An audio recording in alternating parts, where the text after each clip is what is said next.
Good morning, student. So, welcome in your revision lecture. From today, I will give you some revisions lecture and in form of question answers. Theory parts we have discussed very carefully or very detailing. We have explained very detailing, but students have feel some problem in question answers. So today we will discuss some question answers. How questions will come and how to give your answer. So first, student, I will instruct you. All student will read their NCRT in very carefully, each and every line they have to read, because questions can be framed between the chapters. So there is no questions allowed. This question is not given end of the chapter. Just like I will discuss some question answer. um, just First, every multicellular organisms has come from a single cell. This is the question. Every multicellular organisms has come from single cell. So questions क्या है कि हर multicellular organism जो है वो एक single cell से form होता है. क्यों, कैसे? तो आपको इसका आंसर देना है. बिकॉज सेल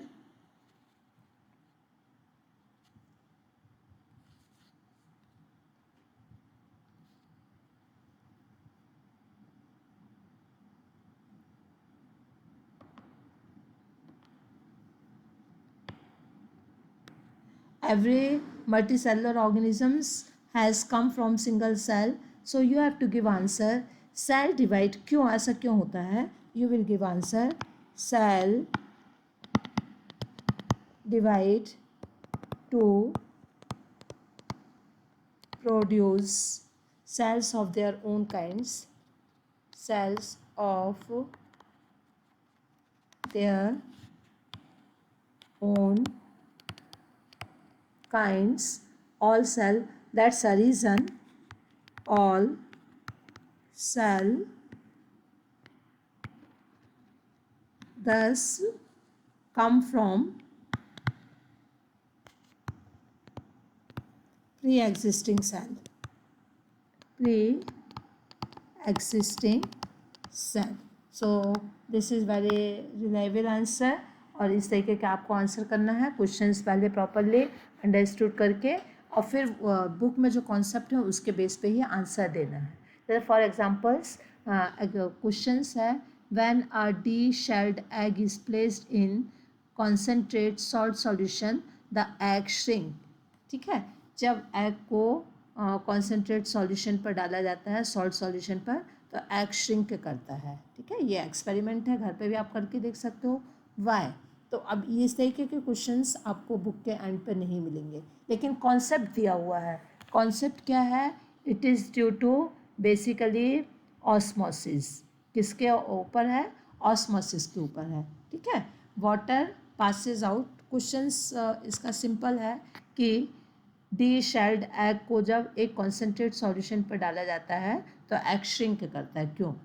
ठीक है, आंसर हो जाएगा water passes out of egg solution, out of egg solution into the salt solution, into the salt solution.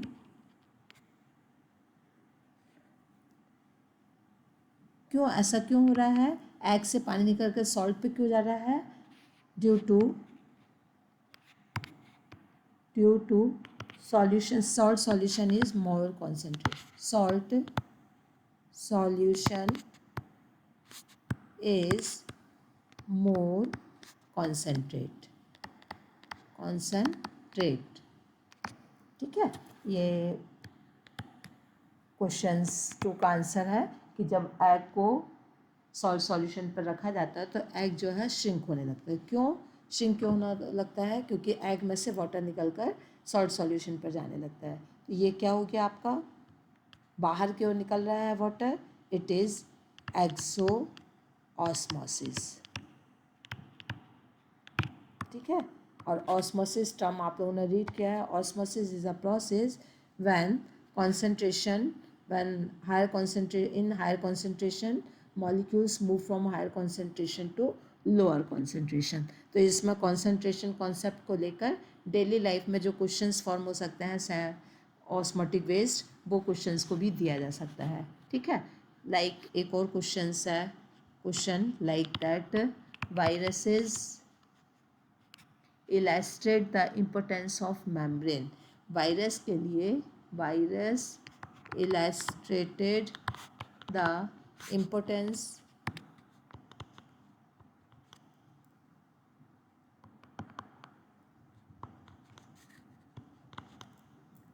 virus illustrated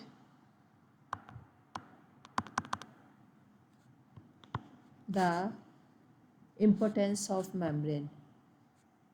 Importance of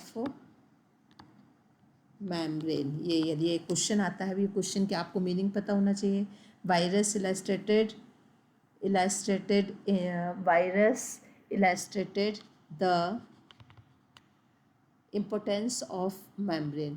clear student. तो ये इसका मतलब क्या हुआ कि वायरस में मेम्ब्रेन का क्या यूटिलिटी होती है. ठीक है. तो अब आपको आंसर पता होना चाहिए वायरस का स्ट्रक्चर क्या है. आंसर जैसे वायरस हैज़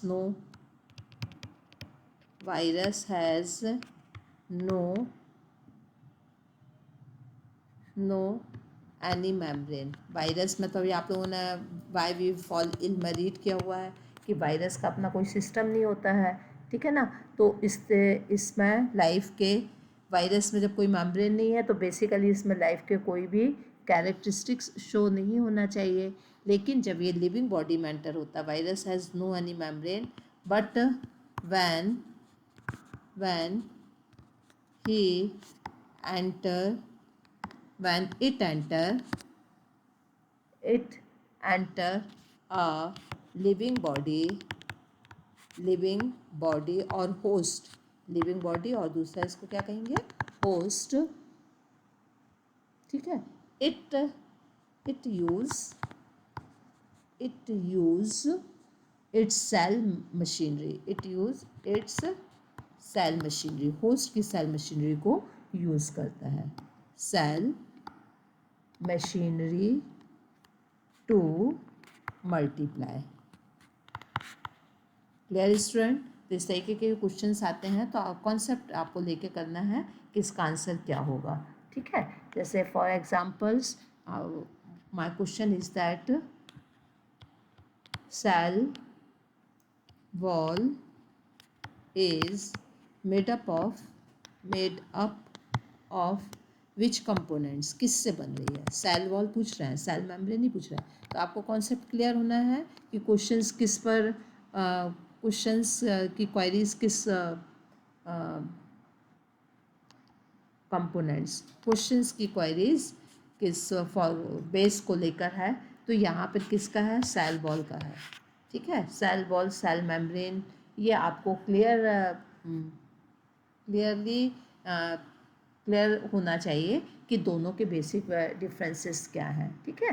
तो सेल वॉल जो है बेसिकली किससे बनती है. तो सेल वॉल किस में होती है. आंसर क्या होगा आपको क्लियर दिमाग में क्लिक हो जाना चाहिए. Cell wall always present in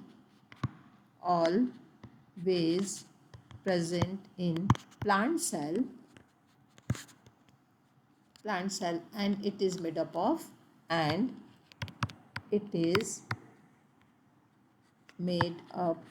of cellulose. Means question question का आंसर कैसा है, एकदम की पॉइंट्स से रिलेट होना चाहिए. की पॉइंट्स उसमें ज़रूर होना चाहिए. तो ये सेलुलोज से फॉर्म होता है. तो क्वेश्चंस को प्रॉपरली रीड करो और क्वेश्चंस के अकॉर्डिंग आंसर देना है. ठीक है.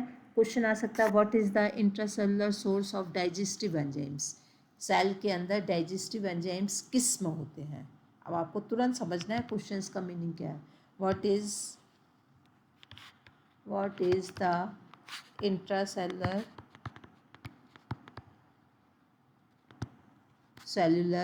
Source of digestive enzymes, digestive enzymes. यदि ये क्वेश्चन है तो आपको पता चले इंट्रासेलुलर मतलब सेल के अंदर, सेल के अंदर का डाइजेस्टिव एंजाइम्स किस में होता है, तो आंसर आपने सेलुलर ऑर्गेनिज्म में हमने आपको लाइसोसोम और वर्किंग ऑफ लाइसोसोम का वीडियो दिया हुआ है, तो आप देखोगे लाइसोसोम, लाइसोसोम सेल के अंदर जितने भी सेलुलर ऑर्गेनेल्स हैं सबका एक स्पेसिफिक फंक्शंस होता है, ठीक है। So division of flavour present in inside the cell, ठीक है। अब क्वेश्चंस फॉर्मली है what is, where are genes located, genes कहाँ पर लोकेट करता है, ठीक है। क्वेश्चंस है where are genes located, you will write in chromosomes inside the nucleus, in chromosomes, chromosomes के ऊपर, on chromosomes, on chromosomes in the nucleus, in the nucleus, nucleus के अंदर chromosomes और chromosomes के अंदर क्या होता है, ये जीन होता है। तो इस तरीके के आंसर आपको देने हैं, ठीक है। So this video all student will see because it will give you a lot of it will give you a lot of things which you can understood or which you can apply in your exams, clear। बहुत सारे ऐसे आपको points मिलेंगे जिसमें आप exams में इससे अच्छे मार्क्स ले सकते हो। लाइक एक टर्म्स हमने प्लाज्मोडेस्माटा बताया था, what do you understand by, what do you understand by, understand by plasmodesmata, plasmodesmata, ठीक है। What do you understand by plasmodesmata, तो प्लाज्मोडेस्माटा क्या है, तो टर्म्स आपको पता होना चाहिए। व्हाट इज प्लाज्मोडेस्माटा, तो आप लिखोगे due to the presence of cell wall the exchange material between the plant cell is not possible, there is protoplasm of the plant cell are connected by cytoplasm channel through their wall which is called as plasmodesmata, मतलब plasmodesmata is a channel, plasmodesmata is a channel, ये एक channel के जैसा होता है, channel like structure, channel which is used for exchange of material between two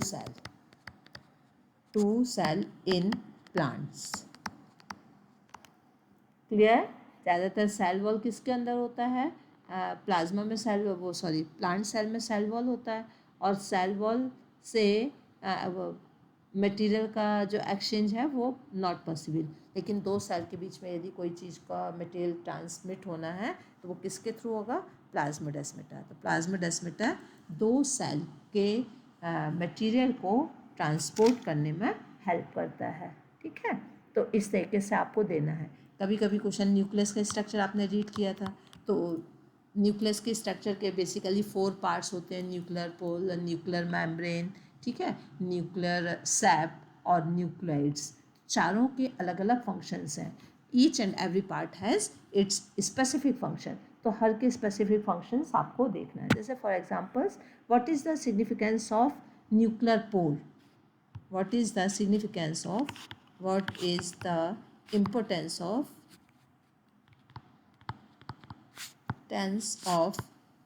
nuclear pole, इस तरीके से क्वेश्चन आ सकता है। तो न्यूक्लियर पोल आपको पता है न्यूक्लियर पोल है, लेकिन इसका क्या फंक्शन है, तो जब आप रीड करोगे, प्रिपरेशन करोगे, तो हर पॉइंट्स का क्या फंक्शन है, हर की पॉइंट्स का क्या फंक्शन है, उसको लेते हुए आपको वर्क करना है, ठीक है। आंसर आप लिख दोगे, पोर है, न्यूक्लियर पोर है तो मतलब कि एक उसमें होल टाइप का स्ट्रक्चर है, तो वो किसी चीज़ को ट्रांसमिट करने में ही हेल्प करेगा।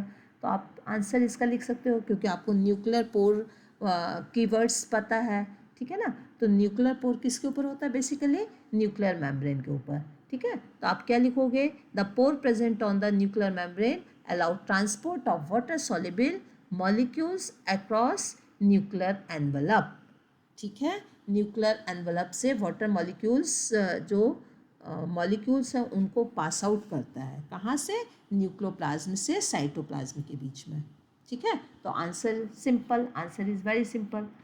क्या लिखोगे, न्यूक्लियर पोर, न्यूक्लियर पोर पहले तो आपको पता होना चाहिए कहाँ पे होता है, nuclear pore present on nuclear membrane, nuclear membrane, nuclear membrane, which help, अब यहाँ पे आप फंक्शन लिख रहे हो, which help transport, which help to transport of water soluble molecules, water soluble molecules across the nuclear membrane, across the nuclear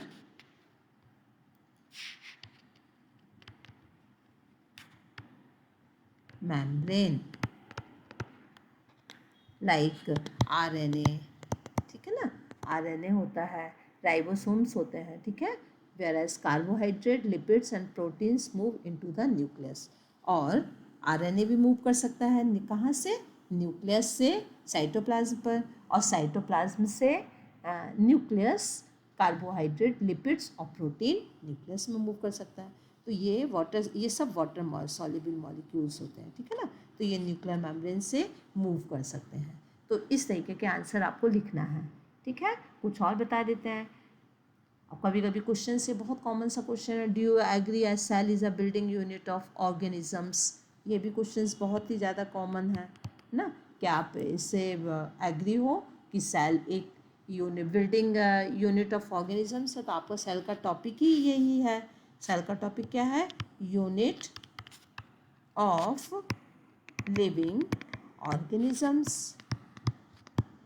तो topic पे ही question से कहा जाता है कि वो यूनिट क्या है, कि cell is a building unit of organisms. Yes, cell is building unit of living organisms because every living organisms form cell. अब कैसे फॉर्म होता है, cell aggregate to form cell aggregate, ठीक है ना, to form tissue, tissue aggregate to form tissue system, ठीक है, organ system, organs, ठीक है, organ forms organ system and organ system form organisms. तो अल्टीमेटली यदि ऑर्गेनिजम्स को हम डीपली एनालिसिस करते जाएंगे तो लास्ट जो पॉइंट्स आएगा वो सेल आएगा। So yes, we are agree, cell is living organisms. तो क्वेश्चंस को आपको बहुत ही ज़्यादा एक बार सोच के और फिर करना है, लर्न करने की कोई ज़रूरत नहीं है।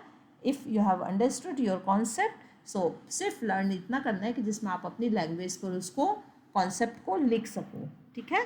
तो cell unit of living organisms क्यों है, बिकॉज सेल फॉर्म क्या कर रहा है, tissue form organ and organ form organ system and organ system form organisms।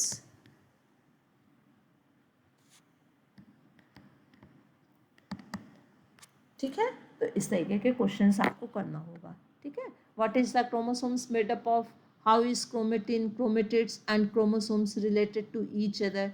जब आप न्यूक्लियस पढ़ोगे तो इसमें आपको क्रोमोसोम्स वर्ड आएगा, तो ये क्रोमोसोम्स का थोड़ा डिटेलिंग हो गया। तो क्रोमोसोम्स किससे बना है ना, तो chromosomes made up of DNA and protein. आप लोगों ने 2 प्रोटीन रीड कर रहे हो ना, 2 प्रोटीन होते हैं, deoxyribonucleic acid and ribonucleic acid. तो DNA made up of protein, chromatin is thin thread like structure and composed of DNA।